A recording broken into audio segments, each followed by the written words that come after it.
구독, 알림 설정까지 부탁드립니다. 오늘도 우리 사는 이야기 찾아주셔서 감사합니다. 사연자분이 보내주신 이야기 시작해볼게요. 안녕하세요. 역시 사람이 제일 무서운 것 같습니다. 어떻게 제가 밉다고 이런 짓까지 할 수 있는지 정말 소름 끼치네요. 아는 사람에게 정말 무섭게 당한 일을 들려드리려고 해요. 저는 파이를 참 좋아합니다. 뭔가 바삭하고 촉촉하면서 그 위에 과일이나 견과류 등이 올라있는 것은 참 맛있죠.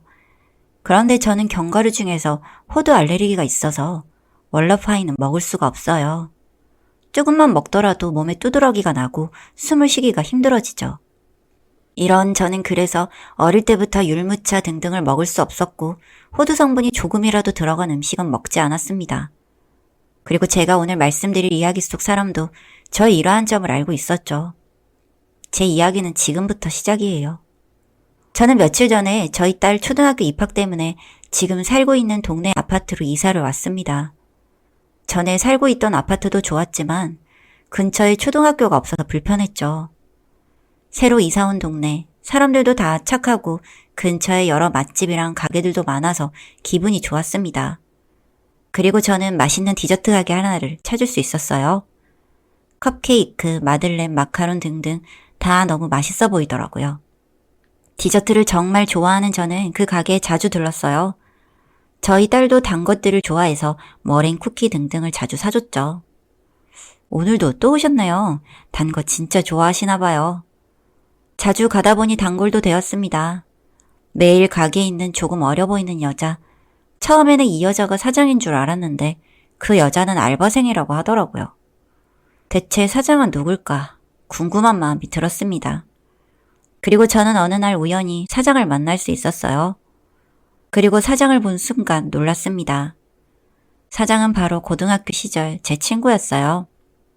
야, 자주 오는 단골이 있다더만 너구나. 계속 사장이 누군지 궁금해한다길래 한번 와봤는데. 친구는 단 것을 좋아해서 가게만 차려놓고 직원이랑 알바생을 몇 명 뽑아서 가게만 관리하고 있다고 했습니다. 평소에 단 것을 정말 좋아하던 친구라서 이해가 되었어요. 그리고 친구는 이 가게를 차리면서 직원들한테도 디저트 만드는 법을 배워서 몇 번은 신메뉴도 개발한다고 하더라고요. 저는 베이킹 쪽으로는 솜씨가 없어서 이런 친구의 모습이 너무 신기해 보였습니다. 너무 신기한 베이킹.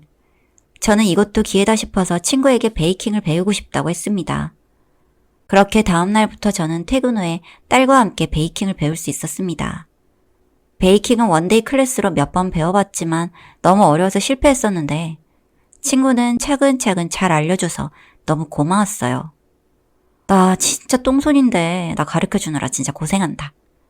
정말 똥손인 저에게 열심히 베이킹을 알려주는 친구가 너무 고마웠습니다. 저희 딸도 같이 배우면서 오감 만족도 할 수 있고 너무 재밌는 시간이었죠. 친구에게 배운 것들을 이용해서 집에서도 남편한테 자주 빵도 해주고 했어요. 남편도 어디서 이런 것을 배워왔냐고 맛있냐고 좋아하더라고요. 집에 가서 남편한테도 몇 번 해줘봤거든. 우리 남편이 너무 좋아해. 열심히 알려줘서 고마워. 너무 고마운 마음에 친구에게 자주 기프티콘도 샀고 밥도 샀죠. 친구 덕분에 재밌는 새 취미도 생기니 기분이 좋았습니다.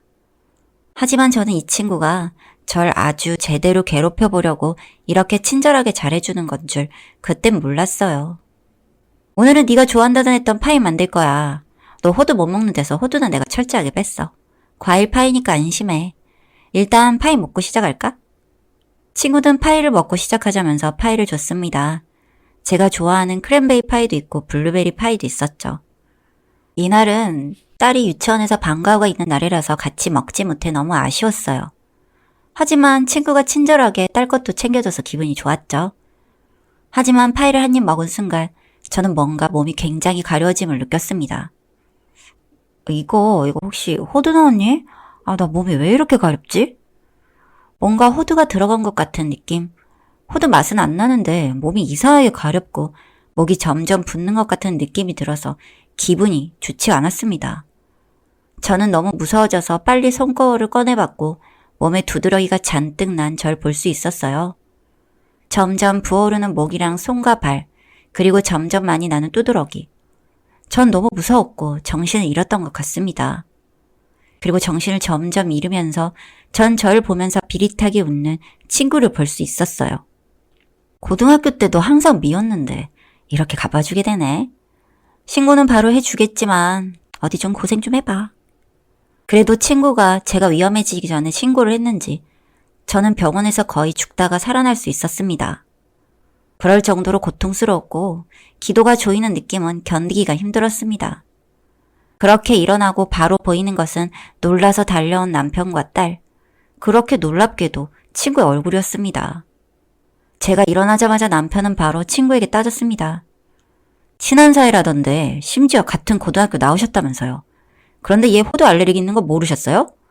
호두 조금만 먹어도 정말 큰일 나는 애예요. 아, 이거 신고하겠습니다. 알고 먹였다면 악이니까 조사 좀 해봐야 할 것 같네요. 친구는 계속 자신은 호두가 들어간 음식을 먹인 적이 없고 제가 실수로 호두에 들어간 음식을 먹고 베이킹을 하다가 난리가 난 건 아니냐고 오히려 저희 쪽에 따지면서 욕구소리를 하겠다면서 날뛰었습니다. 하지만 상대를 봐가면서 날뛰어야죠. 저희 남편은 경찰입니다. 게다가 제법 높은 직책의 사람이었거든요. 저는 이런 남편을 통해서 그날 제 하루 일과를 통해서 제가 친구의 가게에 오기 전까지 호두가 들어간 음식을 먹지 않았다는 것을 검증받을 수 있었습니다. 조사해보니까 이 사람 당신 가게 오기 전에는 호두 들어간 것 안 먹었던데요? 당신 가게 CCTV로 봐도 안 먹었고요. 조리실에는 CCTV가 없어서 모르겠지만 조리실 말고 강의실에서 나온 CCTV 영상에는 파이를 먹고 바로 쓰러졌네요. 그 전까지는 먹은 게 없고요. 그리고 당신이 버린 파이 조각 호두 성분이 있던데 아예 과일 파이길래 혹시나 했는데 반죽에 호두 성분이 들어간 걸로 한 거죠? 우리 와이프한테 왜 이러실 거예요? 혹시 무슨 악감정 있으세요? 남편은 화가 잔뜩 나서 소리치더군요. 옆에서 듣던 저도 저한테 무슨 억하심정이 있어서 저한테 이러는지 정말 어이가 없고 화가 났습니다. 그리고 저랑 남편은 친구로부터 정말 어이없는 소리를 들을 수 있었어요. 너, 니네 남편이라는 사람 고등학교 때부터 만났지? 오랜 연애 그때 결혼한 거고. 나 고등학교 때 네가 그때는 네 남친이었던 지금 네 남편 소개해주고 네가 너무 부러웠어. 나는 그때까지 남자친구 한 번 없었는데. 그리고 내가 너보다 예쁜 것 같은데 넌 어디서 저런 잘생긴 남자를 물어왔나 하고 너무 부러웠지. 네가 미웠어. 그런데 네가 그 남자랑 결혼도 한다니까 더 미웠고. 그리고 게다가 최근에 알게 됐는데 너희 남편 경찰이라면서. 너는 나보다 못생겼고 집안도 안 좋은데. 그래서 네가 죽을 만큼 아프길 바랬어. 나도 정말 죽을 만큼 마음이 많이 아팠거든. 부러워서. 죽을 만큼 아프면 내 심정 좀 느끼지 않았을까 싶었지. 어때? 죽을 만큼 아프면서 내 심정 좀 느껴졌니? 저는 진짜 너무 아팠고 정말 죽을 만큼 아팠는데 그저 자격지심 때문에 저에게 이러는 친구가 너무 어이가 없었습니다. 그것도 지금 언제적 일을 들먹이면서 저런 소리를 해대는 건지. 생각해서는 저도 똑같이 죽을 만큼 고통을 주고 싶었는데 그러면 저도 똑같이 살인미수가 될 수 있어서 저는 일단 남편과 함께 고소를 했어요. 그리고 저는 저와 같은 일이 절대 일어나면 안 되겠다는 생각이 들었습니다. 우선 벌금을 물리게 하는 것은 물론이었고 전 이 친구가 현재 하고 있는 일에서 완전히 손을 떼게끔 만들어버리고 싶었습니다. 다시는 보고 싶지 않은 인간이 제 집 근처에서 계속해서 장사라는 꼴을 보기 있기가 어렵더라고요. 명예훼손을 각오하고 저는 전단지를 만들었습니다. 그리고 그 친구 가게 주변에 꼼꼼히 붙였어요. 이 친구가 저에게 행했던 일들과 제 알레르기 사진까지 다 올렸죠. 사실 따지고 보면 이 친구는 절 죽이려 한 것이나 마찬가지인 일을 한 겁니다. 제가 죽지 않고 살아났기에 망정이죠. 여튼 그렇게 사람들이 수군대기 시작했고 지역 맘카페에 글을 올렸습니다. 당연히 그곳을 찾는 손님들의 발길은 끊기게 되었죠. 그런데 솔직히 이걸로는 그다지 타격을 받지 않을 것 같은 겁니다. 제 예상대로 그 친구는 가게를 바로 닫진 않더라고요. 그러다가 저는 부동산을 알아보았고 친구가 일하고 있는 가게의 건물주를 알게 되었습니다. 참 이런 우연이 있을 수도 있는 건지. 이분은 저희 남편에게 큰 도움을 받았다면서 저희 가족에게 명절 때마다 고마운 선물을 보내주시는 분이셨죠. 저는 그분에게 찾아가 제 사정을 이야기 드렸습니다. 그랬더니 그분이 그렇게 사악한 짓을 하는 사람에게 자기도 가게를 내어줄 수 없다고 하시더군요. 안 그래도 안 좋은 소문 때문에 좀 찝찝했는데 그 피해자가 저였다니 더 이상 고민할 필요도 없이 쫓아내겠다고 하셨고요.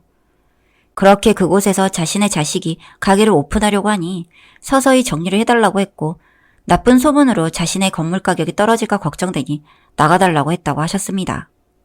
부당하다고 소리치는 그 친구에게 사람 죽이려는 년이 말이 많다며 변기물을 한 바가지 담아 시원하게 뿌려줬다고 하시더군요. 그렇게 저는 그 친구에게서 금전적인 것을 다 빼앗아 버렸습니다. 그리고 처량하게 그곳을 떠나가는 뒷모습까지 지켜보게 되었죠. 하지만 놀랍게도 저에게 미안하다 사과하지 않는 그년이었고 저는 참 그런 부분이 속상하더군요. 그래서 전 집을 싸서 동네를 떠나려는 그 친구에게 가서 정강이를 발로 차 강제로 무릎을 꿇게 만들었습니다.